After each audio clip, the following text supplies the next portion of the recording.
Well, kind of what he was talking about with the couple. What if there's just one of us that's going to do the positive aspect thing? Can I fix... Uh-oh. I guess that's my problem. Well, it better be enough because it's all you've got. Right.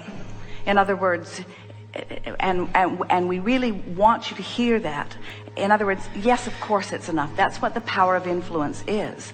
But what keeps it usually from working is that when your interpretation of your relationship is, I'm willing to do the work and you're not, now there's an expectation in your vibration that prevents you from rendezvousing with the part of the relationship that you want to rendezvous with. And so we know it's really why we spent so much time in our opening remarks here today. We know that when there is a reality that is occurring, it gets your attention. We just want you to decide that you're not going to let the reality of the relationship as it is right now dominate the way you think and feel about it. And if you don't let what is dominate the way you think and feel about it, then you can become a vibrational match to everything that you've carved out of it. In other words, there are so many. Often people will say, my second marriage was better than my first, or my third was better than the first two, or my fourth were better than the first three. In other words, people are often moving on. And the reason that it gets better and better is because with all of that sifting, they are asking with greater clarity. But it isn't until they stop focusing upon the part of it that they don't want that they become a vibrational match to the part of it that they do want.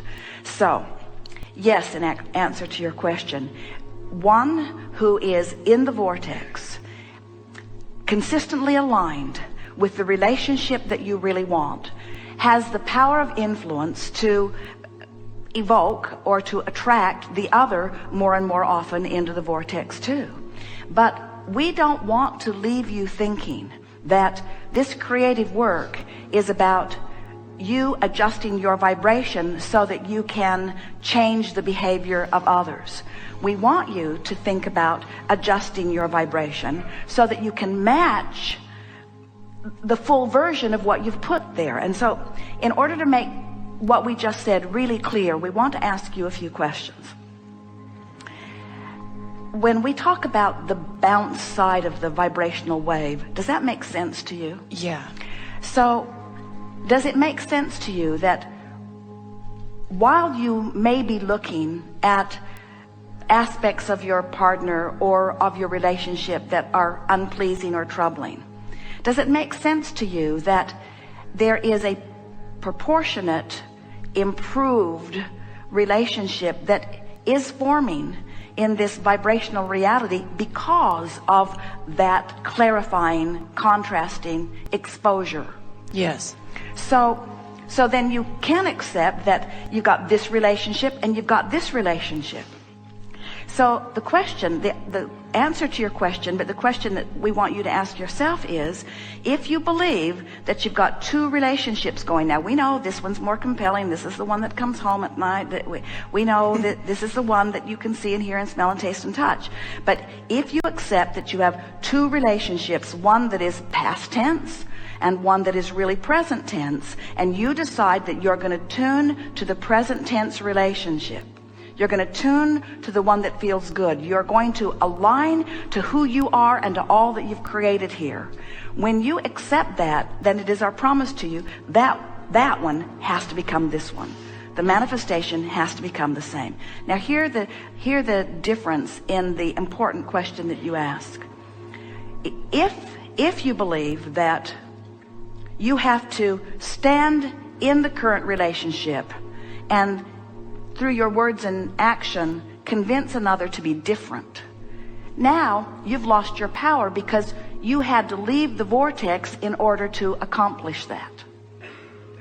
But if you accept that no coercion, no convincing has to take place, that it's just the alignment between you and you, Now you come into your power, and now one who's in the vortex is more powerful than millions who are not, you see. That's what the power of influence is.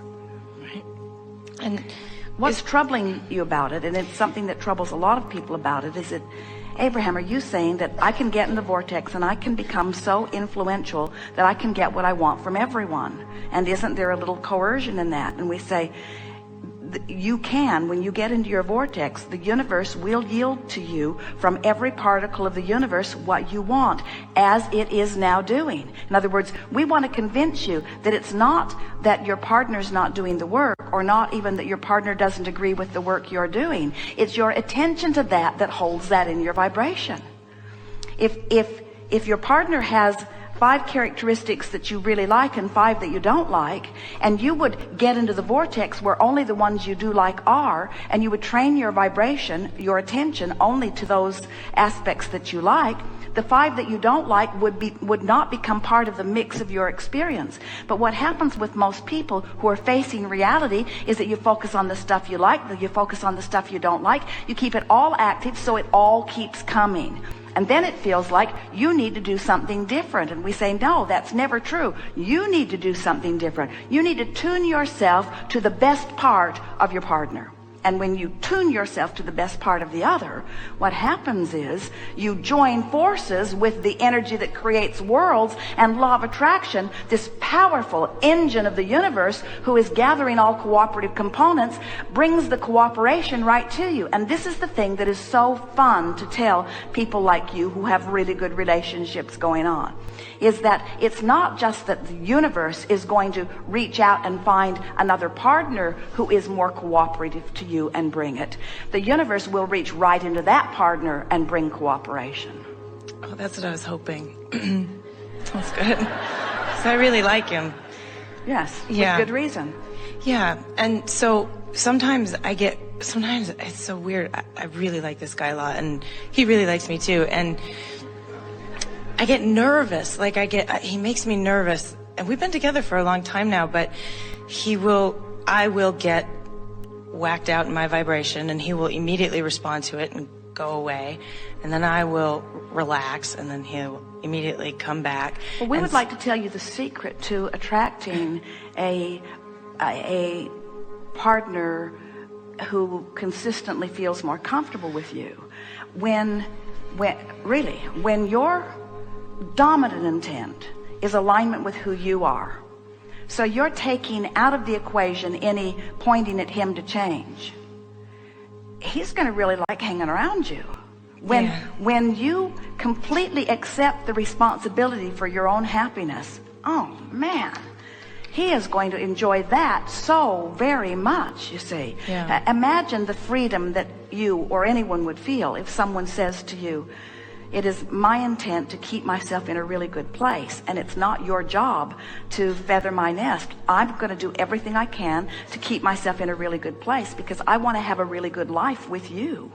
That's the perfect formula for a wonderful relationship. But on the other side of that is, well, I want a good life, and I know you want one for me, and as you behave in that way, I'm not having a very good life, so you need to give up some patterns and maybe even some things you want for me. Well, that's like asking water to flow uphill consistently. In other words, everyone, you just have to accept it. It is the most natural thing in the world for everyone to selfishly want to feel good, you see. So you're like a breath of fresh air when you sweep in and say, I want to feel good, and I work to keep myself feeling good.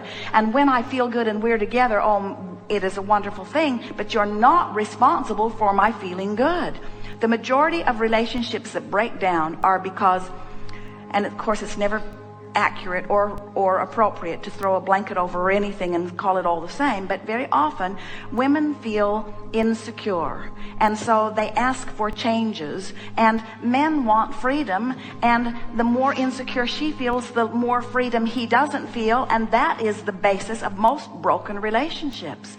And that's why when you get out of whack in your vibration, your words, when you're out of whack and therefore not feeling good, then all that stuff, he starts thinking that that he needs to do something different, which he doesn't want to do and often can't do, or he thinks that you think he should. And if you can make it very, very clear, I'm out of whack and it doesn't have anything to do with you. I got to get myself into alignment, because if there's one thing that I promise myself every day, say to him, it's that I'm going to be as in alignment and therefore as feeling good and therefore as clear-minded and as fun and as full and as frisky as I can be as I interrelate with you. He's going to love hearing that. And then as time goes on and he sees you in one of your off moments, he'll say, you need some space, don't you? In other words, because somebody that says, what can I do? That's headed for trouble. If you've got a partner that every time you're out of whack says, what can I do to make it better? You have to say to them, run and save your own life.